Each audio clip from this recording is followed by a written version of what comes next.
नमस्कार, the daily show में आपका स्वागत है। मैं हूं मुकेश कुमार। दोस्तों, सरकार द्वारा गोविंद कमेटी की सिफारिशें मंजूर कर ली जाने के बाद वन नेशन वन इलेक्शन को लेकर बहस फिर से गर्मा गई है। जैसी कि संभावना थी, गोविंद कमेटी ने वही सिफारिशें की हैं जो सरकार उनसे चाहती थी। उसने एक साथ चुनाव को संभव भी बताया है और फायदेमंद भी। मगर सच्चाई क्या है? क्या सचमुच में ये संभव है? और जो बड़े-बड़े दावे सरकार कर रही है, वे इससे पूरे हो सकते हैं? एक देश, एक चुनाव के मोटे तौर पर 3 बड़े फायदे गिनाए जा रहे हैं। पहला, एक साथ चुनाव होने से चुनाव करवाने और राजनीतिक दलों के खर्चों में आशातीत कमी आएगी। दूसरा, लगातार चुनाव चलते रहने की वजह से सरकारों का कामकाज प्रभावित होता है। अगर एक बार में चुनाव हो गए, तो फैसले जल्दी लिए जाएंगे और उन पर अमल भी जल्दी हो सकेगा। तीसरा, बार-बार चुनाव होने से मतदाता ऊब जाते हैं। अगर एक बार होंगे तो उनकी भागीदारी बढ़ाई जा सकेगी। लेकिन वन नेशन वन इलेक्शन का विरोध करने वालों का कहना है कि ये दावे हकीकत से बहुत दूर हैं। बहरहाल, इस मुद्दे का दूसरा पक्ष ये है कि इसके लिए संविधान में जो बदलाव करने होंगे, क्या वे संभव हो पाएंगे? अगर धक्का मारकर करवा भी लिए गए, तो क्या वे अदालत में टिक पाएंगे? इसका एक तीसरा पक्ष व्यावहारिकता को लेकर है। क्या इतने बड़े देश में तीनों स्तर के चुनाव एक साथ करवाना संभव होगा? इसके लिए प्रशासनिक और सुरक्षा प्रबंधों को कैसे का इंतजाम होगा और क्या इसे भविष्य में उसी तरह से जारी किया जा सकेगा? क्योंकि हम एक प्रयोग पहले देख चुके हैं। आज़ादी के बाद करीब 17 साल तक 15-16 साल तक वन नेशन वन इलेक्शन होते रहे, फिर बाद में वो साइकिल गड़बड़ा गया। तो क्या ये संभव होगा आगे भी जारी रखना? वन नेशन वन इलेक्शन के इन तमाम पहलुओं पर बातचीत करने के लिए हमारे साथ हैं चुनाव आयोग के पूर्व मुख्य चुनाव आयुक्त डॉक्टर एस वाई कुरैशी। आपका कार्यक्रम में बहुत-बहुत स्वागत है कुरैशी साहब। नमस्कार। मेरा पहला सवाल है, ये पहले इसके फायदों को नाप-तौल लिया जाए क्योंकि लोगों को इसमें बहुत आकर्षण दिख रहा है, बहुत सारे लोगों को कि अगर ये हो जाए तो बहुत सारी समस्याओं से निजात मिल सकती है। पहला तो ये कि क्या इससे सचमुच में चुनाव का खर्चा कम होने वाला है? राजनीतिक दलों का खर्च कम होने वाला है? देखिए, चुनाव का खर्चा कम होने की संभावना तो है, क्योंकि जब हम इलेक्शन कमीशन एक बंदोबस्त करती है, 10 लाख पोलिंग स्टेशन बनाती है और मशीनें खरीदी जाती हैं, स्टाफ इतना कोई 1.5 करोड़ के करीब स्टाफ है, उसको ट्रेनिंग दी जाती है और सिक्योरिटी बंदोबस्त वो सारा करके एक बूथ पे क्रिएट करता है जिसपे आप जाके वोट दे सकें। अब जब एक बूथ को सिक्योर बूथ बना के एडिक्वेटली स्टाफ्ड करके जब बना दिया, तो अब आप वोट देने अंदर गए तो एक वोट मशीन को बटन दबाने के बजाय तीनों पे दबा दिया, तो उस हिसाब से तो खर्चा कम होता है जो बार बार मैंने। लेकिन मैनेजमेंट ऑफ इलेक्शन का जो एस्टिमेट किया गया है ना, वो सिर्फ 4,500 करोड़ ही है। लेकिन जिस बड़े खर्चे की बात हो रही है कि जो पॉलिटिकल पार्टीज और कैंडिडेट खर्च करते हैं, और 2019 में सेंटर फॉर मीडिया स्टडीज ने जो रिपोर्ट दी थी, तो वो हर इलेक्शन के बाद रिपोर्ट देते हैं, तो उन्होंने 60,000 करोड़ का एस्टिमेट किया था। 60,000 करोड़ कि जी ये खर्चा बहुत है, इसलिए क्यों घटाया जाए। अभी उनकी रिपोर्ट इस इलेक्शन के बाद नहीं आई है अभी तक, लेकिन जो उड़ रहा है हवाओं में कि ये 1 लाख का करोड़ उनका शायद एस्टिमेट बनता हुआ लग रहा है ना। इसको कम करने की बात हो रही है, तो मैं समझता हूँ कि ये इसको कम करना कोई बहुत अच्छी चीज नहीं है।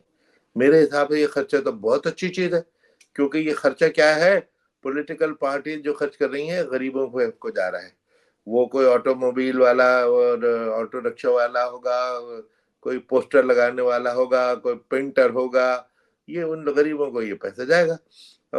जो वर्कर डोर टू डोर जाते हैं, तो ये इलेक्शन का जो ये खर्चा है उस लिहाज से इकोनॉमी के लिए तो अच्छा ही है, क्योंकि उसमें कोई हरकत रहती है और पॉलिटिशियन का अच्छा या बुरा पैसा रिसाइकिल होता है।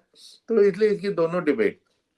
दूसरी जो आपने ओपनिंग रिमार्क में जैसे कहा था ना कि ये तो बहुत सारी रिपोर्टें 30-40 साल से चली आ रही हैं जो हमारे ये जो कोविंद कमेटी ने अपनी रिपोर्ट में कहा भी है कि ये तो डिमांड कोई मोदी जी की ओरिजिनल नहीं है, तो बहुत सालों से चल रही है। तो उन्होंने तो ये बताने के लिए कि बड़ा अच्छा प्रस्ताव है और इसको कर देना चाहिए। मैं इसको उल्टा करना चाहूंगा कि जो ये प्रस्ताव जो 40 साल से चला आ रहा है और बार बार जिक्र हुआ है और आज तक हम नहीं कर पाए, तो श्योरली उसमें कुछ समस्या हो रही होगी। वो समस्या को समझना चाहिए कि आज तक अगर नहीं कर पाए तो आज भी वो समस्या हमारे सामने आएगी, जिसका हम अभी डिस्कशन में जिक्र करेंगे। जी, तो मैं पहले ये जो खर्च वाला मामला है, इसको और थोड़ा-सा इस पे डिस्कस करना चाहता हूँ। ये बताया जाता है कि भारत में जो खर्च है, वो दुनिया में सबसे कम है। सबसे सस्ता चुनाव भारत में होता है।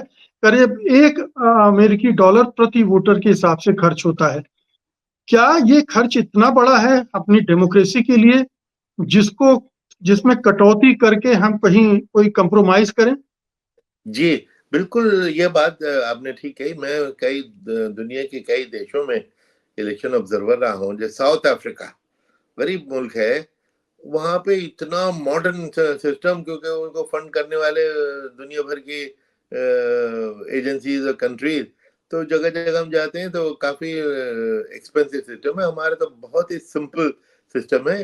इसलिए अगर हम एक तो खर्चे को दो टुकड़ों में, जो जैसे मैंने बाँटा था कि एक तो इलेक्शन मैनेजमेंट पे जो एक्चुअल खर्चा होगा, जो सरकारी खर्चा है, पब्लिक खर्चा है, जो इलेक्शन कमीशन के द्वारा किया जाता है।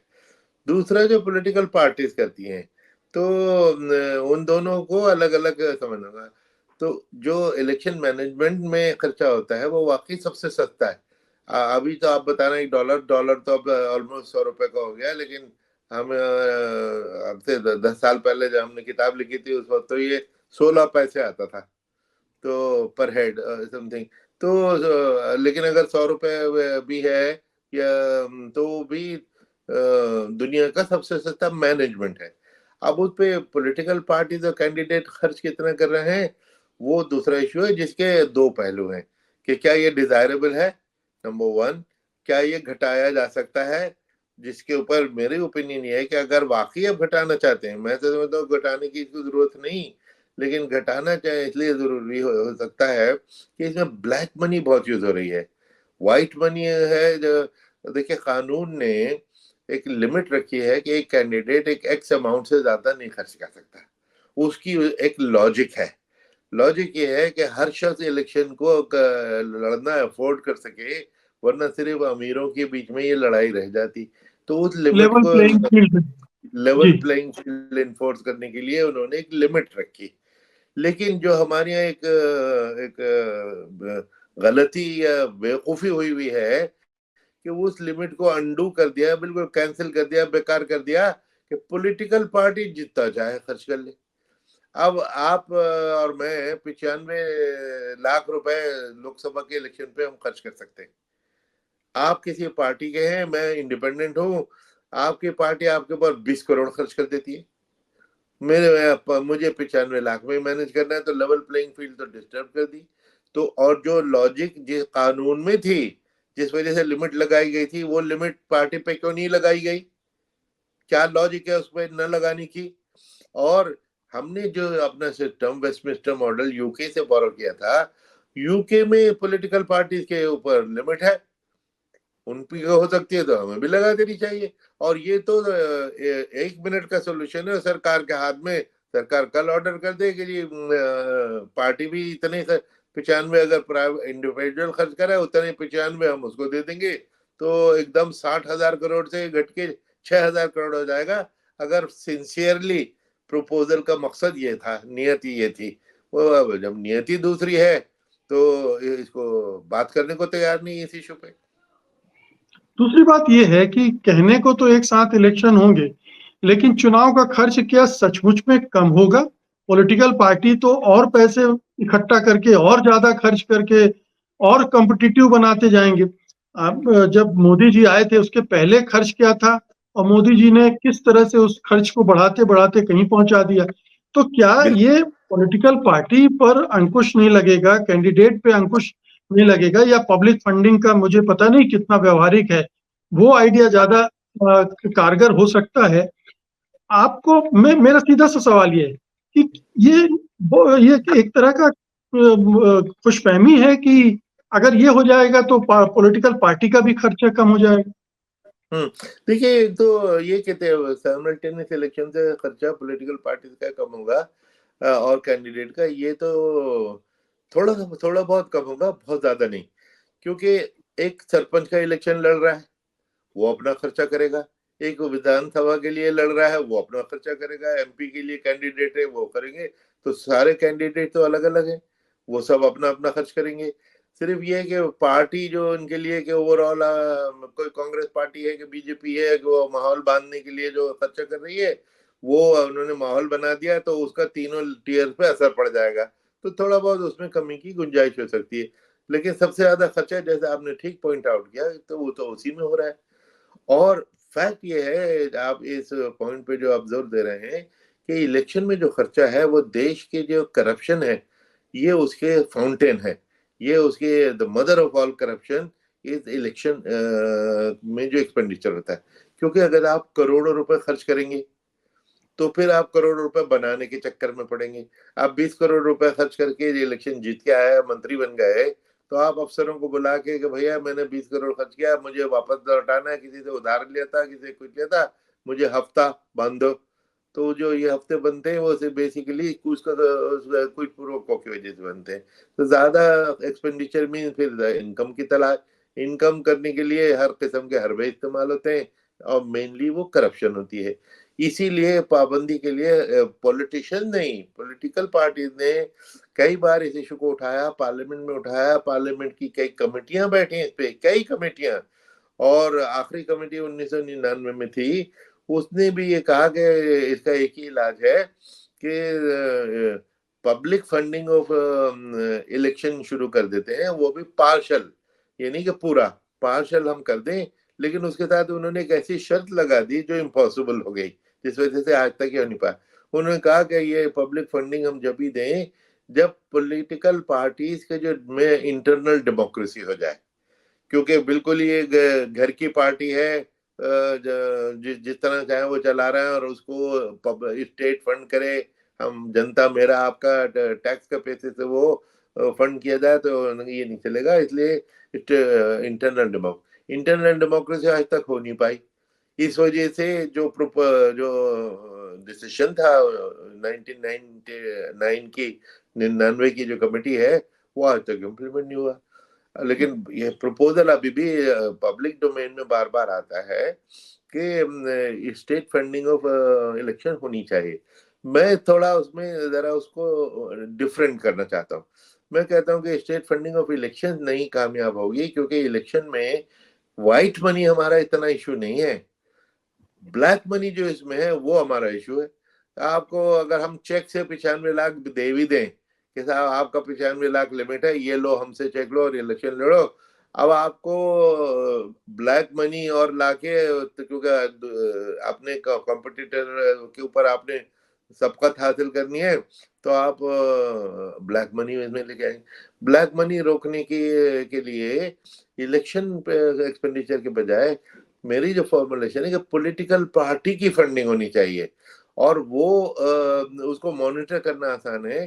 क्योंकि जो मैंने फॉर्मूला सजेस्ट किया है, बार बार सजेस्ट किया है, कि हर वोट जो आपको मिलता है उसके ऊपर हम आपको 100 रुपए देते हैं ना। ये इसके कैलकुलेशन में बता दूं, पिछले इलेक्शन में जैसे सपोज 65 करोड़ वोट पड़े, तो 100 रुपए के हिसाब से 6500 करोड़ हमें देने पड़ेंगे।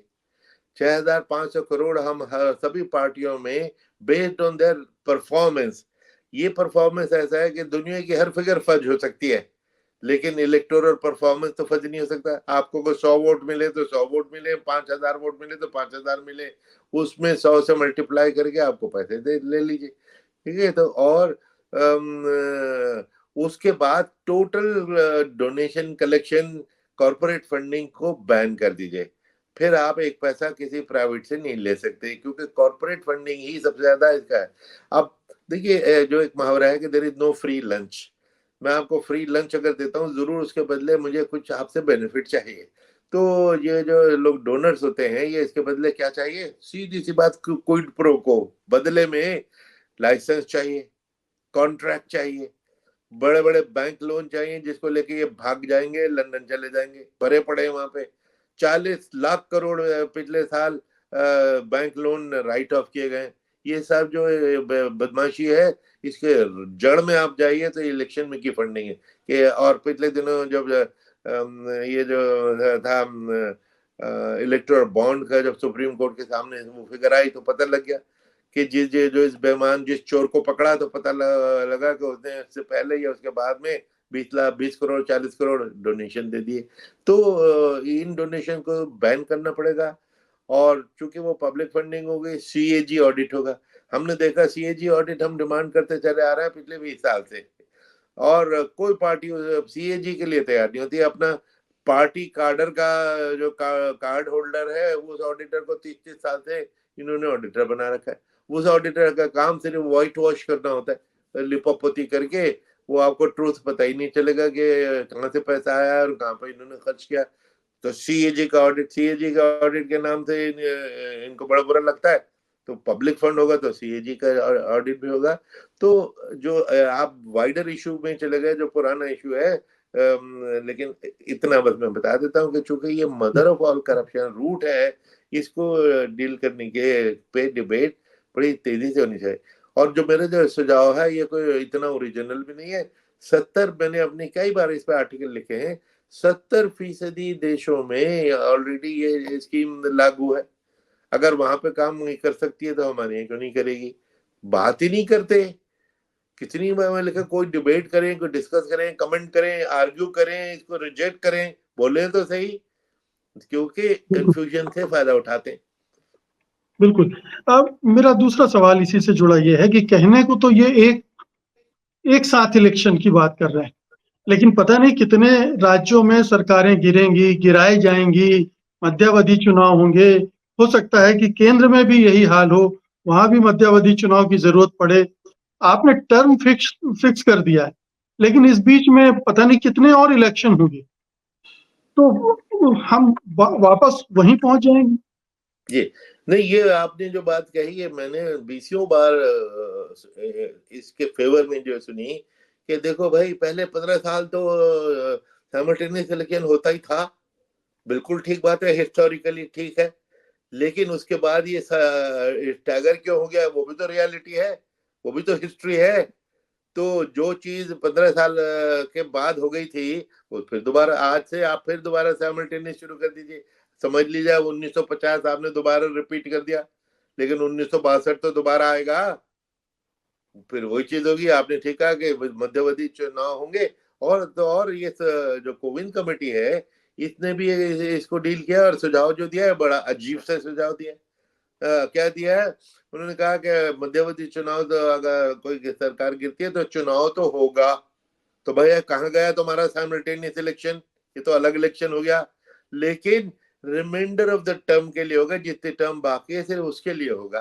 तो इसमें एक और फ्लॉ है कि मैं 5 करोड़ 10 करोड़ खर्च करता हूँ, जहां लगे खर्च करने नहीं चाहिए, वो सब इलीगल खर्च होते हैं कि 5 साल के टर्म के लिए। अब उतने अमाउंट में 2 साल की टर्म, जो बची हुई टर्म है, उसके लिए खर्च करूंगा। तो अगर आपने मध्यावधि चुनाव खुद ही एडमिट कर दिया कि वो तो होगा, तो फिर साइमल्टेनियस इलेक्शन आपने कहां से करा दिया? तो ये मैं तो हैरान रह गया इस किस्म की अजीब अजीब रिकमेंडेशन उसमें देख के। जी, और तीसरा इसी से जुड़ा सवाल ये है कि जो लोकल बॉडीज के इलेक्शन है, वो साथ में नहीं होंगे, वो 100 दिन बाद होंगे। तो करेक्ट। वो एक अलग मुद्दा है, वो एक साथ हो भी नहीं रहे हैं, वहां अलग खर्च होना ही होना है। जी नहीं, बिल्कुल ये दूसरी ये बात ओरिजिनली सबसे पहले जो मैं इसका क्रिटिसिज्म करता हूँ रिपोर्ट में कुछ खूबियां भी हैं, उसकी भी हम बात करेंगे। लेकिन ये उनका कहना, खुद ही उन्होंने डिफाइन किया है कि जब हम साइमल्टेनियस इलेक्शन कह रहे हैं, हमारा मतलब लोकसभा और विधानसभा है। भाई देखो, 4120 एमएलए थे, 543 एमपी थे, 5000 लेजिस्लेटर्स की बात हो रही है। 5000 लेजिस्लेटर का साइमल्टेनियस करने के लिए पूरे देश में उथल पुथल कर रहे हैं। किस वजह से कर रहे हैं, वो नियत को समझने की जरूरत है।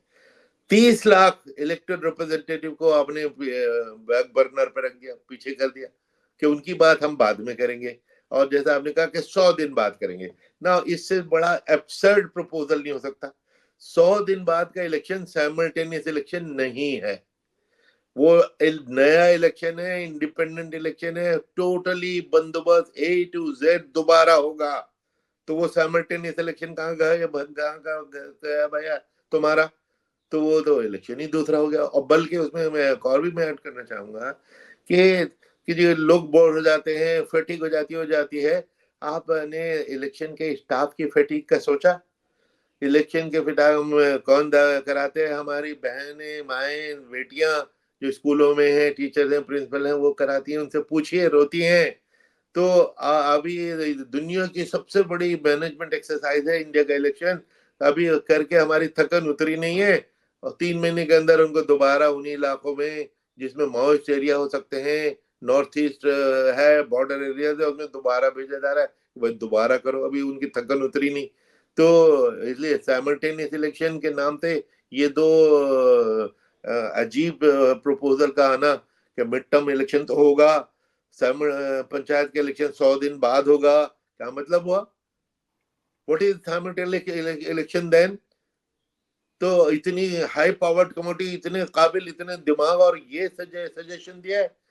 तो इसमें जो मैं समझता हूँ कि जो एक सरकार ने अपने गलती की थी जो आपत्तिजनक बात कि उसमें फॉर्मर राष्ट्रपति कोविंद जी को इन्वॉल्व करना, उनको प्रेसिडेंट बनाना, ये सोच के कि वो बहुत शरीफ आदमी, बहुत रिस्पेक्टेबल आदमी है, वो अगर कहेंगे तो सब लोग मान लेंगे।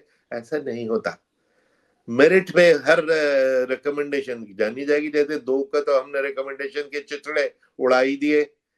और इस पे मैं आपको याद दिलाना चाहूंगा कि 20 साल पहले क्रिकेट में एक दफा जो बैटिंग वेटिंग के कुछ कंट्रोवर्सी हुई थी, उस पे एक बीसीसीआई ने एक कमेटी बनाई, फॉर्मर चीफ जस्टिस चंद्रचूड़ साहब की वो इन्वेस्टिगेटिव टीम के चेयरमैन बनाए गए। वो चीफ जस्टिस रिटायर हुए थे, उन्होंने सोच के बनाया कि भाई ये तो चीफ जस्टिस थे। अरे भाई, पावर में जब होते हैं, खुद कुर्सी पे होते हैं, तब है वो चीफ जस्टिस। रिटायरमेंट के बाद फॉर्मर चीफ जस्टिस है, यानी ऑर्डिनरी सिटीजन है। तो उन्होंने जो रिकमेंडेशन दी, क्योंकि कोर्ट में बैठ के तो हर किस्म की जो जजमेंट दे दीजिए, गलत भी है तो भाई वो लॉ बन जाती है, और 50 जजमेंट गलत होती है, बिल्कुल अपसर्ड होती है, कोर्ट ही उनको लेटर ऑन बदल देती है। जो उन्होंने जो उसमें रिकमेंडेशन दी, उसके ऊपर आप निकाल के देख लीजिएगा हिस्ट्री, इतनी उनको गालियां पड़ी कि ये साहब ये क्या ऑफेंसिव गालियां, क्योंकि उस वक्त उनको protection of chief justice of India तो हासिल नहीं थी, और क्रिकेट का एक्सपर्टीज कोई नहीं था। तो इसी तरह कोविंद जी के अध्यक्षता में अगर बनी है, तो क्या हम इसमें फॉल्ट फाइंडिंग नहीं करेंगे? ये हम भूल के भाई इसका अध्यक्ष कौन था, हम तो देखेंगे कहा क्या है उन्होंने, रिकमेंडेशन क्या है, उसमें कितना मेरिट है, कितना उसमें उसको प्रैक्टिकल है, ये एग्जामिन करेंगे। और ये 2 चीजें तो मैंने आपको अभी बताई हैं। एक तीसरी चीज जो किया जाता है वो ये है कि चुनाव होते रहते हैं और सरकारें ठप पड़ जाती हैं। चुनाव आचार संहिता लागू होती है, सरकार फैसले नहीं ले पाती है, और जो फैसले ले चुके होते हैं उन पे भी अमल रुक जाता है। अगर एक साथ हो जाएंगे तो सरकार 5 साल के लिए फुर्सत हो जाएगी कि अब आप धड़ल्ले से काम कर सकते हैं। लेकिन क्या ये भी व्यवहारिक तौर पर संभव होगा? ये बार बार ये कहा जाता है काम ठप होता है, मैं कहता हूँ ये बिल्कुल बेबुनियाद बात है। आप सीधी सी बात मैं आपसे रिक्वेस्ट करता हूँ आज, और सीरियसली कह रहा हूँ मैं, आप आज ही अभी ये model code of conduct download कर लीजिए इलेक्शन कमीशन की वेबसाइट से, उसको पढ़ लीजिए। उसमें सिर्फ एक चीज की ममानियत है, एक, कि आप नई स्कीम अनाउंस नहीं करेंगे, यानी हर ऑन गोइंग चीज चलती रहेगी। जो जो आप कर चुके हैं, अच्छी बुरी स्कीमें जो कर चुके हैं वो सब चलती रहेंगी, सिर्फ नई स्कीम। अब मैं एक सवाल जो करता हूं कि सरकार जो है एक पावर में होती है, 4 साल 11 महीने तक उसको वो ब्राइट आइडियाज नहीं आते, वो ब्राइट आइडिया न्यू स्कीम के उसको सिर्फ 2 हफ्ते 3 हफ्ते पहले ही क्यों आते हैं? क्योंकि ताजा ताजा वोटर के माइंड में होगा, उसको लुभाने के लिए वो प्रपोजल 6 महीने पहले आपने किसी वोटर को कुछ दे दिया तो वो भूल जाएगा, तो इसलिए 2 हफ्ते पहले ही देना है। और वो 2 हफ्ते पहले आप दे नहीं सकते कि ये मॉडल कोड लग गया, इलेक्शन कमीशन को कोसते हैं, मॉडल कोड को कोसते हैं, कि साहब हम तो इतनी अच्छी चीजें करने चाहते थे। अरे भाई तुमको मालूम है इलेक्शन की डेट मुकेश जी 5 साल पहले पता होती है। कैसे तय होती है? नए हाउस के पहले सेशन की पहला डेट जो है वहां से वो टर्म शुरू होती है। वो तो सबको मालूम है कि हर स्टेट का इलेक्शन कब ड्यू है, आप उससे 15 दिन पहले अनाउंसमेंट कर दीजिए। वो आपको बाद में ही करनी है, मॉडल कोड के बाद ही करनी है, बल्कि उस मॉडल कोड की उल्लंघना भी करनी है क्यों अगर कर सकते हैं तो। और होती रही है जिसपे इलेक्शन कमीशन कमजोर साबित हुआ कि उल्लंघना पे कोई उनको अकाउंटेबल नहीं बना पाया, तो इसलिए काम रुक जाना ये बिल्कुल गलत है। हर नॉर्मल चीज चलती रहती है। फिर ये कि पॉलिटिशियन का काम, पॉलिटिशियन का तो काम ही इलेक्शन लड़ना, इलेक्शन जीतना है कि जी वो इलेक्शन को इतना इरेलीवेंट कर दें कि जी हम इलेक्शन के लिए हमारे पास टाइम नहीं पड़े। अब मैं है गुस्ताखी, लेकिन मैं ये अर्ज करना चाहूंगा कि कर्नाटक इलेक्शन में जो मैंने पढ़ा था सब्जेक्ट टू करेक्शन, प्रधानमंत्री जी 34 बार गए। स्टेट इलेक्शन में प्रधानमंत्री 34 बार क्यों गए? कभी नहीं जाते थे, एक बार दो बार जाते थे। आप को इलेक्शन का इतना शौक है, आप 34 बार गए, हालांकि उसका फायदा भी कुछ नहीं हुआ, इलेक्शन भी हार गए। अरे बल्कि एक आध बार मैंने ये कई 2-3 दिन से चूंकि ये चल रहा है, कुछ लोगों के मुंह से सुना कि प्रधानमंत्री को इतना नहीं जाना चाहिए, उनको दफ्तर में बैठ के अपने काम करने चाहिए। वो खुद ही अपना काम छोड़ के अगर छोटे छोटे इलेक्शनों में भी जाने लग जाएं कि जी उनकी शक्ल देख के वोट मिल जाएगा, कर्नाटक में तो उनके उसका तो फायदा भी नहीं हुआ। और अभी लेटेस्ट इलेक्शन में भी हमने देखा कि कितने 100-110 मीटिंग जो की, उसमें अब देख लीजिए कितना रिजल्ट आया कि कितनों में वो जीते। इसलिए जो पहले जो एक इम्प्रेशन था वो ज्यादा डाइल्यूट हो गया, तो इसलिए ये ब्लेम करना कि सारा काम ठप होता है, ये गलत है। 10-15 दिन ऑफकोर्स इलेक्शन में डीसी एसपी वगैरह ये तैयार हो जाए और ये वो हो, लेकिन सिर्फ नई स्कीम बताया और नए ट्रांसफर नहीं कर सकते। भाई ट्रांसफर पहले से आप कर लीजिए। तो दूसरी चीज इसमें जो है कि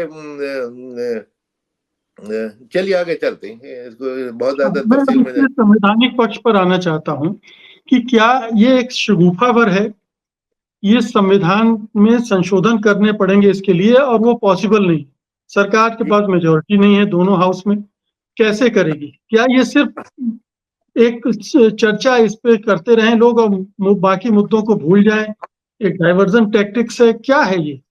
जी ये चीज जो आपने लफ्ज यूज किया ना, ये मैंने पिछले 2-3 दिन में कई चैनल पे जो मैंने बातचीत हुई तो उसमें ये लोगों ने कहा कि भाई 10 साल सरकार के पास एब्सोल्यूट मेजोरिटी थी, जब तो उन्होंने किया नहीं। और अब जब मेजोरिटी नहीं है, ना लोकसभा में पास हो पाएगा ना राज्यसभा में, और आदि स्टेट्स में हो पाएगा कि नहीं हो पाएगा तो कोई गारंटी नहीं। तो अगर जब ये गारंटी नहीं है तो फिर तो ये शगुफा हो गया, फिर तो ये डाइवर्जनरी टैक्टिक हो गई, ताकि आप एम्प्लॉयमेंट की बात ना कीजिए, वो ना पूछिए। 3 दिन से हम लोग पूरा मीडिया क्या डिस्कस कर रहा है, वन नेशन वन इलेक्शन। और शायद 10 दिन करेगा, फिर जब ये बिल इंट्रोड्यूस होगा तब फिर 15-20 दिन ये। तो ये कहना, ये अगर लोगों के दिमाग में आ रहा है कि डाइवर्जनरी है टैक्टिक है, तो ये सोचना तो फिर जायज बन जाता है। जो करना था क्यों नहीं किया। लेकिन आपको को मैं याद दिला दूं कि मोदी जी ने ओरिजिनली जो बहुत अच्छा वो कहा था 2014 में कि भाई मैं इसके ऊपर नेशनल डिबेट चाहता हूँ और कंसेंसस चाहता हूँ। तो चाहते तो 2014 में थोप देते, नेशन पे नहीं थोपा, डिबेट कराई। लेकिन 10 साल डिबेट तो हुई, खूब हुई, कंसेंसस तो नहीं हुआ। अब लॉजिकली अगर कंसेंसस नहीं हुआ, जो मकसद था कि कंसेंसस अगर नहीं हुआ तो इस प्रपोजल को शेल्फ कर देना चाहिए, ड्रॉप कर देना चाहिए था। लेकिन उल्टा ये क्या कि कंसेंसस जाए भाड़ में, मैं तो इसको करके रहूंगा। चलो भाई कोविंद साहब, आपको ये नहीं हम पूछ रहे कि ये प्रोज एंड कॉन्स के ये करना अच्छा है कि बुरा है, ये करने का फैसला हमने कर लिया, ये बताओ क्या क्या स्टेप रिक्वायर्ड है। वो उन्होंने बता दिए कि साहब कॉन्स्टिट्यूशन में कितनी अमेंडमेंट है, लॉज में कौन कौन से अमेंडमेंट है, ये वो बता दी। संभव होंगी नहीं होंगी वो आपने जैसे फ्लैग किया, वो इतना आसान नहीं है।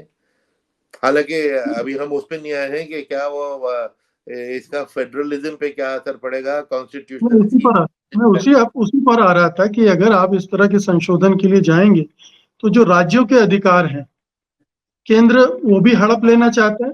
राज्यों के जी चुनाव राज्यों की जिम्मेदारी है।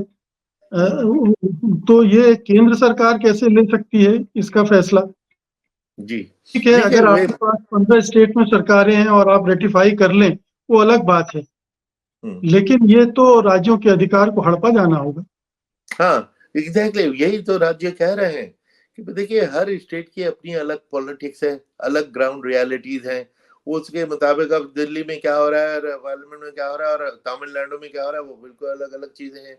अब अगर आप बिल्कुल उन सबको लिंक कर दें, पार्लियामेंट में किसी पार्टी ने छोड़ दिया और सरकार माइनॉरिटी में गिर गई, सपोज हमने साइमल्टेनियस इलेक्शन करा लिए दोबारा से कॉन्स्टिट्यूशनल अमेंडमेंट में सारे उथल पुथल डंडा चला के करा लिया, और उसके बाद पार्लियामेंट वाजपेयी जी की सरकार 13 दिन में गिरी थी, एक पार्टी ने उनको डिच कर दिया था, तो अभी भी तो पार्टियां एक डिच करती रहती हैं, कब कर दें कौन सी कर दें क्या पता। तो लोकसभा अगर गिर गई तो 28 स्टेट में जो इलेक्शन हुआ एब्सोल्यूट मेजोरिटी से वो सारी पार्टियां आई, क्या उनको धोखे दिया हुआ साइमल्टेनियस इलेक्शन हम चूंकि कराते हैं, चलो दोबारा इलेक्शन में जाओ। ये कोई पैसा बचाया, मेहनत बचाई, उल्टी बढ़ा दी। तो वो अपना पॉलिटिक्स, अब तमिलनाडु में केरला में इधर उधर कहीं बाई इलेक्शन हो गया, मिड टर्म पोल हो गया, तो रेस्ट ऑफ द कंट्री पे असर नहीं। प्लस ये इंप्रेशन दिया जाता है कि कई बार सुना है कि देखो भारत में हर वक्त कहीं ना कहीं इलेक्शन चलता रहता है, जरूर चलता रहता होगा, लेकिन आपकी मुकेश जी आपकी सेहत पे क्या फर्क पड़ता है? नागालैंड में इलेक्शन हो रहा है, त्रिपुरा में हो रहा है, कश्मीर में हो रहा हो, केरला में हो रहा हो, आप जिस इलाके में रहते हैं, पता नहीं आप नोएडा में रहते हैं कि दिल्ली, आपकी कॉन्स्टिट्यूंसी में हो रहा होगा तब आप प्रभावित हैं। बाकी को तो नेबरिंग जिले में इलेक्शन हो रहा है, मुझे नहीं पता लगेगा। तो कि ये सब कम जरूर इलेक्शन हो रहा है, सिर्फ दो लोगों को पता होता है कि इलेक्शन हो रहा है, वो प्रभावित होते हैं। एक तो इलेक्शन कमीशन, क्योंकि इलेक्शन जहां भी हो इलेक्शन कमीशन नहीं तो जाके कराना है। और पत्रकारों की भी ये दिक्कत रहती है सर। पता, हाँ नहीं पता, नहीं नहीं मैं बताता आता हूँ उस पे, पत्रकारों जी, पे। दूसरा कि टॉप पॉलिटिशियन जिन जो वहां पे इलेक्शन लड़ रहे हैं उनको वो उसमें इंटरेस्ट है। पत्रकार के लिए तो अच्छी चीज है, आप अगर 5 साल के लिए मैं आपको फ्री कर दूं कि एक बार इलेक्शन करा दिया, अब आप 5 साल के बाद आइए, आप तो जॉबलेस हो जाएंगे भाई साहब। इसलिए बार बार इलेक्शन पत्रकारों के लिए तो एक्टिविटी है। वो तो जितना लंबा होता है और वो उसमें ओपिनियन पोल, ये पोल वो पोल बिल्कुल करके बिल्कुल। करते रहते ना। चैनल तो उसी में कमाई करते हैं, ये तो वो मतलब सीजन टाइम होता है उनका इलेक्शन। एग्जैक्टली तो सिर्फ जी, दो लोगों को ये कहना कि जी जनता थक जाती है। अब नागालैंड के इलेक्शन में दिल्ली की जनता कैसे थक जाएगी बताइए? तो बहुत दूर है वो अपने, इसलिए ये एग्जैजरेटेड है वो है। तीसरी चीज ये इसमें कि एक्चुअली जनता चाहती क्या है, वाकई क्या जनता थकती है? पिछले 20 साल के देखिए, 2010 में मैंने ही एक वोटर एजुकेशन डिवीजन बनाई थी ताकि वो वोटर टर्नआउट बढ़ाया जाए। बिहार का इलेक्शन अक्टूबर 2010 का highest turnout in history, history, और मोर विमेन वोटेड देन मेन। और उसके बाद से आप देखेंगे वो ट्रेंड बढ़ती ही जा रही है, वो टर्नआउट तो बढ़ता ही जा रहा है। कहाँ इससे फटीग नजर आ रही है? उस पे बड़ा लोग एतराज करते थे कि जो मॉडल कोड हम सख्ती से इम्पोज करते हैं कि देखो ये इन्होंने तो मौत जैसी खामोशी लागू कर दी, फेस्टिवल को किल कर दिया। भैया फेस्टिवल तो इससे होता है कितने लोग वोट देने आए, पिस्तौल चली, बम चला, वो थोड़ी फेस्टिवल होता है। इलेक्शन को पीसफुल कर दिया, वोट देने लोग पीसफुली आ रहे हैं, टर्नआउट बढ़ता बढ़ता बढ़ता चला जा रहा है, हाईएस्ट इन हिस्ट्री हो गया। और उसको तो फेस्टिवल तो वो है। तो इसलिए ये किस्म के जो प्रचार हैं ये बेबुनियाद होते हैं और लोगों को भड़काते हैं। लोग बेचारे भले होते हैं, वो उनको कुछ कुछ जहन में बात ये घर कर जाती है। कुछ और इसकी व्यवहारिक चुनौतियां हैं, जैसे एक है सिक्योरिटी का मामला। अब आप 4 राज्यों का चुनाव भी एक साथ करवाने से घबराते हैं, उसको दो दो में बांट देते हैं। कई कई राउंड में पोलिंग होती है। बंगाल में 7 राउंड में पोलिंग हुई थी। अब अगर स्टेट के इलेक्शन भी बंगाल में साथ में हो रहे होते, तो कितनी सिक्योरिटी की जरूरत पड़ती? पूरे देश में जब और लोकसभा के चुनाव एक साथ होंगे, तो क्या ये सिक्योरिटी के चैलेंजेस डील कर पाने की स्थिति में होंगी चुनाव आयोग? जम्मू जी कश्मीर, नॉर्थ ईस्ट इतनी सारी समस्याएं हैं। जी। जी बिल्कुल आपने ये ठीक सवाल किया और पिछले 2-3 दिन से सभी चैनलों पे लोग यही सवाल कर रहे हैं कि जो एडमिनिस्ट्रेशन 4 स्टेट का इलेक्शन जो क्लब होने के लिए ड्यू था, अगले महीने ही वो इलेक्शन भी अनाउंस होने हैं, उनको साथ में नहीं करा पाया, तो वो पूरी कंट्री के को कैसे साथ करा पाएगा? वही जो आपने सिक्योरिटी इश्यूज ये सारे जो बताए, ये इसमें आएंगे। और दूसरे बल्कि मैं तो ये कहता हूँ इस जिसकी इसे मैं नियत पे क्वेश्चन मार्क लगाता हूँ कि एक इलेक्शन होता होता था, कहते हैं कि मॉडल कोर्ट से सारा काम ठप हो जाता है। तो अगर ऐसा जरूरत है तो हिमाचल और गुजरात का इलेक्शन पिछले 40 साल से हमेशा एक दिन होता था, एक दिन एक साथ होता था। पिछले 10 साल से आप क्या देख रहे हैं, उनको 20-25 दिन दूर कर दिया। क्यों कर दिया? और 25 दिन दूर का मतलब है कि 25 दिन तक मॉडल कोड लगा रहेगा, काम ठप रहेगा। एक तरफ आप उसको काम ठप होने की शिकायत करते हो, दूसरी तरफ खुद काम ठप कराते हो। ये जो साइमल्टेनियस इलेक्शन होता था उसको सेग्रीगेट कर दिया। क्यों कर दिया? कोई पूछे? आज तक तो हमने इसका जवाब सुना नहीं। तो इसलिए इसमें जो बेसिक इंटेंशन फ्रैंकली ये है कि जो हमारे जो सुप्रीम लीडर हैं वो इतने पॉपुलर हैं, नो डाउट। ये तो लोग उनको पहचानते हैं कि जब आप पंचायत का दूर किसी छत्तीसगढ़ में कहीं आप पंचायत का इलेक्शन भी में भी वोट देने गए, तो आपके दिमाग में सरपंच का फोटो नहीं, आपके पास सुप्रीम लीडर का पिक्चर होगी, और उस वजह से आप तीनों लेवल पे उसी पार्टी को वोट दे देंगे। मकसद ये है। तो और उसके जवाब में ये भी कहा जाता है कि नहीं नहीं नहीं ऐसा नहीं है, हमारा वोटर बड़ा समझदार है। ये कह के वोटर को फ्लैटर किया जाता है कि हमारा वोटर बड़ा समझदार है। वो उसी इलेक्शन में लोकसभा के लिए अलग कैंडिडेट को दे देता है और विधानसभा के लिए अलग को दे देता है, अलग पार्टी को दे देता है। और उसमें उड़ीसा की मिसाल दे दी जाती थी। एक स्टडी है जो मैंने आर्टिकल लिखा था, और मेरी किताब जो है जिसका नाम है क्या, इंडिया एक्सपेरिमेंट विद डेमोक्रेसी। इसमें सारे जो आर्टिकल मैंने पिछले सालों में अखबारों में लिखे हैं उनका कलेक्शन है, और जिसमें साइमल्टेनियस इलेक्शन पे भी कम से कम 10 आर्टिकल है। उसमें एक स्टडी मैंने मेंशन किया, इस वक्त याद नहीं है, मुझे नहीं आ रहा है एग्जैक्टली क्या थी, 20 साल की स्टडी वोटर बिहेवियर। उसमें देखा अगर साइमल्टेनियस इलेक्शन होता है तो 77% लोग वोट उसी पार्टी को दे देते हैं, यानी नेशनल पार्टी को दे देते हैं 77%। और अगर वो 1 महीने अलग कर दिया तो वो 70 से घट के 61% पे आ जाता है। और ज्यादा दूर कर दिया तो बिल्कुल ही उसकी रिलेशनशिप खत्म हो जाती है। और एक मिसाल आपको याद होगी, वही दिल्ली का वोटर विधानसभा इलेक्शन में 70 में से 60 सीटें आम आदमी को देता है। 8 महीने 10 महीने के बाद लोकसभा इलेक्शन होता है, उसमें बिल्कुल टोटली ऑपोजिट रिजल्ट देता है। बल्कि लास्ट इलेक्शन में तो 7 की 7 सीटें बीजेपी को गई, जबकि मेजोरिटी विधानसभा में ये है। तो वोटर अगर सेग्रीगेट हुआ, अगर वोट वो एक ही दिन हुआ होता तो शायद रिजल्ट डिफरेंट हो जाते, क्योंकि उस वक्त एक माइंड पे एक फिगर एक पिक्चर डोमिनेंट होती है, रोज टीवी पे आ रही है, हर तरह से उसका ब्लिट्स हो रहा है, तो रिजल्ट डिफरेंट हो सकता था। तो इसलिए सेग्रीगेटेड इलेक्शन से वोटिंग बिहेवियर पे फर्क पड़ता है। ये तो एक स्टडी ने बताया है, एक सीरियस स्टडी थी 20 साल की। जी।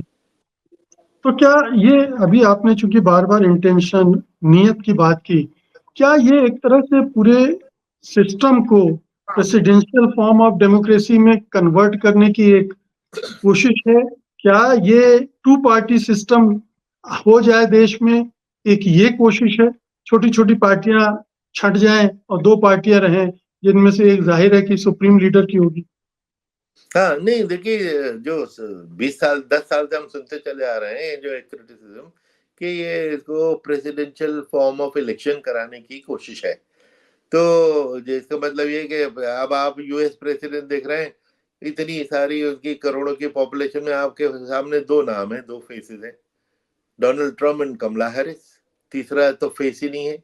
अब हालांकि यूएस में भी by the way simultaneous election होते हैं और उसी दिन 30 इलेक्शन हो रहे होते हैं, 30 इलेक्शन, लेकिन आपको कुछ पता नहीं क्योंकि आपके पास टू डोमिनेंट फेसेस जो है प्रेसिडेंशियल, उन्हीं का फेस, उन्हीं का नाम सामने होता है। तो ये अगर ये सिस्टम को लागू करने की शायद ये कोशिश है कि भाई हमारा मोस्ट पॉपुलर फेस जो है उसकी वजह से विधानसभा वाला भी हमको वोट मिल जाएगा, पंचायत वाला भी हमको मिल जाएगा। तो बेसिकली तो ये ही कहा जा रहा है कि 10 साल से मैं इसी को सुन रहा हूँ कि प्रेसिडेंशियल फॉर्म बंद करने की जरूरत, ये मंशा है।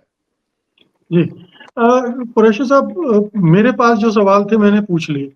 कोई ऐसी चीज जो आप कहना चाह रहे हो इस उसके मुतालिक मुझसे छूट गई है तो कृपया उस नहीं पर बोल। नहीं, मैं एक दो पॉजिटिव चीजें बताना चाहूंगा कि ये रिपोर्ट, कोविंद जी की रिपोर्ट बड़ी अच्छी रिपोर्ट है। रिकमेंडेशन की क्वालिटी पे तो मैंने बात की, वो छोड़ दीजिए, लेकिन जिस तरह की इन्होंने डॉक्यूमेंटेशन की, रिसर्च बड़ी अच्छी की, डॉक्यूमेंटेशन कि इसकी पूरी हिस्ट्री जिसका हमने शुरू में हवाला दिया कि 30-40 साल से इसके ऊपर कई कमेटियां बैठी, वो कमेटियों की रिपोर्ट इसमें मौजूद है। और दूसरी चीज, बहुत ही ईमानदारी से इन्होंने जिस पार्टी ने मुखालफत की, किन अल्फाज में की, वर्बेटिम सब लिख दी है। तो फॉर एंड अगेंस्ट सारी आर्गुमेंट इसमें सब मौजूद है। तो ये बड़ी एक अच्छी रेफरेंस बुक और अच्छी हिस्टोरिकल डॉक्यूमेंट है, क्योंकि इसने हर चीज को ट्रूथफुली रिकॉर्ड कर दिया। लेकिन इसमें एक दो चीजें जो मिसलीडिंग है, जो मेरे आज का 2 दिन के टीवी डिस्कशन से निकल के आई, मुझे दिमाग में भी नहीं आई थी, कि इसमें आया था कि 51,558 रिस्पॉन्सेज आए जनता से, जिसमें 80% ने इसको सपोर्ट किया। किसी ने एक बड़ा इंटरेस्टिंग पॉइंट मीडिया के किसी ने ये किया कि साहब ये फिगर इसलिए आई कि सिर्फ जवाब मांगे गए थे हिंदी और अंग्रेजी में। 23 लैंग्वेजेस में मांगते ना। फेडरलिज्म का इश्यू कौन उठा रहा है? साउथ इंडियन स्टेट्स, और यह जो भी हिंदुस्तान की इंडिपेंडेंट सारी स्टेट जो है नॉन हिंदी उनके, स्टेट्स। है ना, हर उन स्टेट्स को में ये क्वेश्चन मार्क है। उनसे उनकी लैंग्वेज में पूछते तो रिजल्ट दूसरा आता। हिंदी बेल्ट से आपने पूछ लिया, हिंदी बेल्ट का तो थिंकिंग ही डिफरेंट डिफरेंट है। तो नहीं, और इस एक्सरसाइज में जो पढ़ा लिखा upper caste, upper middle class, ये लोग पार्टिसिपेट करते हैं तो उनका एक व्यू वो बनता है इस तरह का, वो जी, प्रचार में आ जाते हैं। लेकिन अगर आप दलित, पिछड़ों, आदिवासियों से पूछेंगे तो शायद वो कुछ दूसरे तरह के रिस्पॉन्सेज आए। नहीं, और दूसरी देखिए, एक बड़े कहावत है कि जो चीज ठीक कर रही है उसको टिंकर करना अच्छा नहीं होता। कि आप अपनी घड़ी के जी जरा देखो, मैं खोल के देखूं तो आप उसको खराब कर देंगे, पंखा खोल के जरा देखूं उल्टा जो कर रहा था। जो चीज चल रही है ठीक है तो चल रही है। और ये जो सिस्टम है, जब अम्बेडकर साहब ने कॉन्स्टिट्यूशन बनाया था और उनकी टीम ने पूरी दुनिया के कॉन्स्टिट्यूशन को स्टडी किया था, उनके सामने यूएस कॉन्स्टिट्यूशन भी था, प्रेसिडेंशियल फॉर्म ऑफ गवर्नमेंट भी थी, वो प्रेसिडेंशियल सिस्टम रिकमेंड कर सकते थे। लेकिन उसको न करके उन्होंने ब्रिटिश सिस्टम, यूके का सिस्टम, वेस्टमिंस्टर मॉडल चुना, क्योंकि हिंदुस्तान के जो लार्जनेस है और उसकी डाइवर्सिटी है, ऐसा कोई दूसरा दुनिया का देश नहीं है जिसमें इतनी डाइवर्सिटी हो। उस डाइवर्सिटी को करने के लिए ये कानून कॉन्स्टिट्यूशन बनाया। और पहला ही सेंटेंस इसका ये है, India is a union of states. It's a union of states. तो इसमें क्या चीज यूनियन इंपॉर्टेंट हुई कि स्टेट्स हुई? स्टेट्स आर दी एंटिटीज जो इकट्ठे आके उन्होंने अपने को यूनियन बना लिया। यूनियन अपने को तोड़ भी सकती है, जोड़ भी सकती है, लेकिन स्टेट्स की इंपॉर्टेंस इनमें ज्यादा हो गई। तो जो ये विच इज फेडरलिज्म, तो फेडरलिज्म को धक्का लगाने की कोशिश तो खूब हो रही है। पिछले दिनों में 2-3 महीने पहले चेन्नई में एक कॉन्फ्रेंस मैंने अटेंड की। वहां पे 3 फाइनेंस मिनिस्टर्स मौजूद थे। केरला के फाइनेंस मिनिस्टर, तमिलनाडु के फाइनेंस मिनिस्टर, एक से एक ब्राइट, एक से एक पढ़ा लिखा। तीसरे थे चिदम्बरम साहब। तो तमिलनाडु केरला के मिनिस्टर ने बताया, जो मोटी मोटी बात मैं बताऊं, कि जी 70% इनकम इनकम हमारी होती है, हम सेंटर को देते हैं। सेंटर वापस हमको 32% देती है, हालांकि फाइनेंस कमीशन के मुताबिक 41% देने चाहिए, 32 देने। और जो उन्होंने पिक्चर वो खींची थी, उस इतना रुंगटे खड़े हो जाते हैं। उन्होंने कहा कि साहब हमको भिखारी बना दिया है, हम भीख मांगते हैं सेंटर से अपना ही पैसा वापस मांगने के लिए। अपना पैसा क्या है, 70 में से 32 को मांगने के लिए हम हाथ फैलाए रखते हैं, इतना वो करते हैं। तो फेडरलिज्म के स्पिरिट को तो धक्का लग रहा है। और ये अंदर जो उनकी चोट है, किसी न किसी उसमें कभी विस्फोट हो सकता है उसका, तो उसके लिए हमें सतर्क रहना चाहिए कि विस्फोट इसी तरह होते हैं कि अगर कि एक ग्रीवेंस या एक जख्म है जिसको फौरन ट्रीट नहीं किया गया, तो मैं तो वो सुन के मैं तो वाकई हिल गया कि वो अपनी कहानियां एक्चुअल फैक्ट के साथ कि हमने ये प्रपोजल दिया, ये प्रपोजल दिया, वो प्रपोजल दिया। और तो उन्होंने कहा कि साहब ये कही था कि ये वो जो फ्री आटा बांटा जाता है, अनाज बांटा जाता है, उस बोरी के ऊपर एक पर्टिकुलर फोटो होना चाहिए। तो किसी स्टेट ने कहा हम वो फोटो नहीं रखेंगे, तो उन्होंने कहा हम तुमको पैसा नहीं देंगे। अरे भाई, किसी पार्टी के फंड से जा रहा है, ये सरकारी पैसा है, नेशनल पैसा है, पब्लिक का पैसा है। तो ये इस किस्म की शर्त जो है ये बहुत इनअप्रोप्रिएट लगती है। तो फेडरलिज्म वाले इशू को देखना पड़ेगा।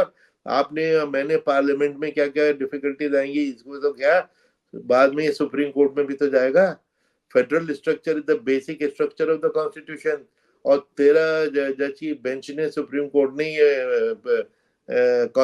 जो डॉक्ट्रिन है ये एस्टैब्लिश किया था, उसके बाद दोबारा जाएगा। तो क्या उसका नतीजा निकलेगा, वी डोंट नो। लेकिन ये सारा कंफ्यूजन और सारी एफर्ट एंड एनर्जी इस इशू पे खर्च करने का कोई फायदा नहीं। और दूसरे सपोज आपने कर भी लिया, कोई शख्स हमेशा तो रहता नहीं। क्या हमारे पास इन फ्यूचर इतने कैरिस्मेटिक लीडरशिप होगी, इतने कैरिस्मेटिक प्राइम मिनिस्टर होंगे कि जिनको पूरा देश जानता है और उनको पूजा करता है? नहीं होंगे, कोई और फेसेस हो सकते हैं। तो इसलिए जो ठीक ठीक चल रही है उसको डिस्टर्ब करना और फॉर कमजोर कारणों से ये कोई मुनासिब बात नहीं।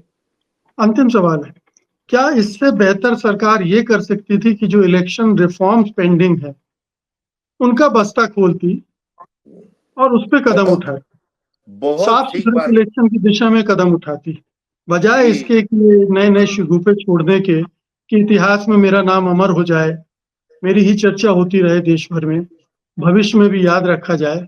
क्या ये बेहतर रास्ता होता अगर ईमानदारी और सिंसियरिटी है सरकार में? तो करेक्ट, बहुत ठीक बात कही आपने कि देखिए इलेक्शन कमीशन के 30 साल से प्रपोजल पड़े हुए हैं। जब मैंने छोड़ा था 14 साल पहले, उस वक्त 39 प्रपोजल थे, अब 100 के करीब है। और उनको 100 को छोड़ दीजिए, 5 ले लीजिए। जो आपने ये कहता है ऑनेस्टी इन इलेक्शन मैनेजमेंट, जो करप्शन है, करप्शन के इशू को 43% एमपी के खिलाफ क्रिमिनल केसेस हैं, 43%। और ये 2004, 9, 14, 19 में बढ़ते ही चले जा रहे हैं। तो इसको डील करने की, खर्चा कम करने के लिए जो बातें हैं, जो खर्चा कम करने का बताया कि पॉलिटिकल पार्टी पे खर्चा बंद कर दीजिए, state funding of political party कर दीजिए और प्राइवेट फंडिंग बंद कर दीजिए। क्योंकि प्राइवेट फंड का मतलब है क्रोनी कैपिटलिज्म। जो आपको हजारों करोड़ देगा वो तो उसके बदले लाइसेंस तो लेगा, जो दिखाई दे रहा है ना। तो ऐसी सूरत में जो उस किस्म के रिफॉर्म, 4-5 रिफॉर्म पे अगर फोकस करके उसकी बात ही नहीं होती, वो करें। एक बुला ले इलेक्शन कमीशन को 2 दिन की कॉन्फ्रेंस में और एक एक आइटम को डिस्कस करके उसको रिजॉल्व कर दें, तो उसकी बात नहीं होती। तो अल्टीमेटली इन द से एक नियत जो बात मैंने और आपने दोनों ने बार बार यूज की है कि नियत क्या इंपॉर्टेंट चीज होती है। नियत अच्छी हो तो हर सोल्यूशन निकल आता है। नियत में अगर खोट हो या कुछ और ही ऐसी इंटेंशन है जो हमको आपको नजर नहीं आ रही, कुछ और ही इरादा है, तो वहां प्रॉब्लम शुरू हो जाती है। बिल्कुल। कुरैशी साहब, बहुत बहुत शुक्रिया आपका। ये बहुत ही ज्वलंत मुद्दा है और इसके जो पेचोखम है उसको आम लोग समझे बिना वन नेशन वन इलेक्शन के नारे में फंसते जा रहे हैं। जी। प्लीज। एक आपने चूंकि मुझे इजाजत दी थी कि कोई और भी आइटम हो, एक और बता दूं कि एक बड़ा अच्छा प्रस्ताव इसमें है में कि तीनों, चूंकि वोटर आप और मैं, चाहे लोकसभा हो, विधानसभा हो या पंचायत, वोटर तो आप ही हैं, तो इलेक्टोरल रोल कॉमन होना चाहिए। इसकी डिमांड 20 साल से चल रही है और मैं भी उसको सपोर्ट करता रहा हूँ। ओनली प्रॉब्लम इसमें ये होती है कि देखने में क्या आता है कि आप लोकसभा का इलेक्शन, विधानसभा में गए तो आप थे, पंचायत के इलेक्शन में या म्यूनिसिपल कमेटी के लिए आप गए तो आपका नाम कटा हुआ है, या उनकी में गिनती बढ़ी हुई है या घटी हुई है। तो ये कैसे हो सकता है? क्योंकि दो डिफरेंट एजेंसी इसको देखती हैं। लोकसभा या विधानसभा इलेक्शन कमीशन ऑफ इंडिया देखती है, दूसरी स्टेट इलेक्शन कमीशन देखती है। वो भी कॉन्स्टिट्यूशनल इंडिपेंडेंट अथॉरिटी है, हमारे सबऑर्डिनेट नहीं है, इंडिपेंडेंट है। वो करते हैं। इन्होंने कहा कि एक रोल होना चाहिए, बड़ा अच्छा सजेशन है, लेकिन उसको करेंगे कैसे? ये कहा कि ये दोनों मिलके कोऑर्डिनेट करें, कोऑपरेट करें ना। कोऑर्डिनेशन कोऑपरेशन कहना आसान होता है, लेकिन इसमें बड़े बड़े ईगो इश्यूज, एडमिनिस्ट्रेटिव इश्यूज वगैरह इसमें आते हैं। सपोज स्टेट इलेक्शन कमीशन कहता है कि मुझे फला डीएम ट्रस्ट वर्दी नहीं है और यह फला तहसीलदार को मैं बदलना चाहता हूँ। इलेक्शन कमीशन कह के नहीं नहीं ये तो बहुत अच्छा है, हम तो नहीं बदलने देंगे। तो लड़ाई हो जाएगी। तो उसको कौन निपटाएगा? तो अच्छा, आप कॉन्स्टिट्यूशनली उसको सबऑर्डिनेट और इसको सुपीरियर डिक्लेयर नहीं कर सकते, दोनों बराबर हैं। तो इस किस्म के झगड़े और ये सारे शायद रिजॉल्व हो सके, लेकिन इसमें प्रैक्टिकल प्रॉब्लम आने की। लेकिन प्रस्ताव बहुत अच्छा है। मैंने इसके ऊपर कई बार सजेशन दिया था कि कॉमन रोल बनाए। इलेक्शन कमीशन ऑफ इंडिया के लिए लोएस्ट यूनिट एक पूरा गांव है। आप गांव में किस मोहल्ले में रहते हैं मुझे उसमें कोई दिलचस्पी नहीं है, लेकिन पंचायत इलेक्शन वाले को मोहल्ला इंपॉर्टेंट है कि वो उसमें वार्ड होते हैं, 10 वार्ड 15 वार्ड होते हैं, कौन से वार्ड में आप रहते हैं। तो हमने कहा कि ये पूरा एक बना दो कॉम्प्रिहेंसिव, जिसमें वार्ड में भी मुकेश जी कौन से मोहल्ले कौन से वार्ड में रहते हैं वो लिखा दो। लेकिन मेरे पर्पज के लिए मैं उसके ऊपर एक पर्दा डाल दूंगा, उसको मास्क कर दूंगा। कंप्यूटर में कॉमन टर्म है, मास्क कर दीजिए। तो मुझे सिर्फ पूरे गांव के नंबर देखने हैं, उसके मुताबिक मैं एक पोलिंग बूथ बना के वहां पे आपसे वोट करा दूंगा। म्यूनिसिपल इलेक्शन कराने वाला उस पर्दे को उठा लेगा, मास्क को अनमास्क कर देगा, उसको मोहल्ले और वार्ड दिखने लग जाएंगे, वो उसका इस्तेमाल कर लेगा। लेकिन रोल एक ही है, लेकिन और उसमें ये टेक्नोलॉजी के जरिए इसको काम इस्तेमाल कर सकते हैं। इन सारी चीजों को 20 साल से चला आ रहा है, इनको इम्प्लीमेंट कर लीजिए, बहुत अच्छी चीज है। बड़ा गुस्सा आता है लोगों को जब वो देखते हैं और इलेक्शन सिस्टम में ट्रस्ट चला जाता है कि अभी तो 2 महीने पहले मैंने वोट दिया था, अब मेरा नाम कटा हुआ है। तो उससे लोगों का ट्रस्ट डेमोक्रेसी में तो हिल जाता है ना। बिल्कुल। और आजकल की टेक्नोलॉजिकल दुनिया में ये बड़ा मुश्किल काम नहीं है, इतना मुश्किल बिल्कुल, काम नहीं है। Not at all, not at all. बिल्कुल, सारे डाटा को कलेक्ट किया जा सकता है। बहरहाल बहुत बहुत शुक्रिया कुरैशी साहब आज की बातचीत के लिए। धन्यवाद थैंक यू। आपका। नमस्कार।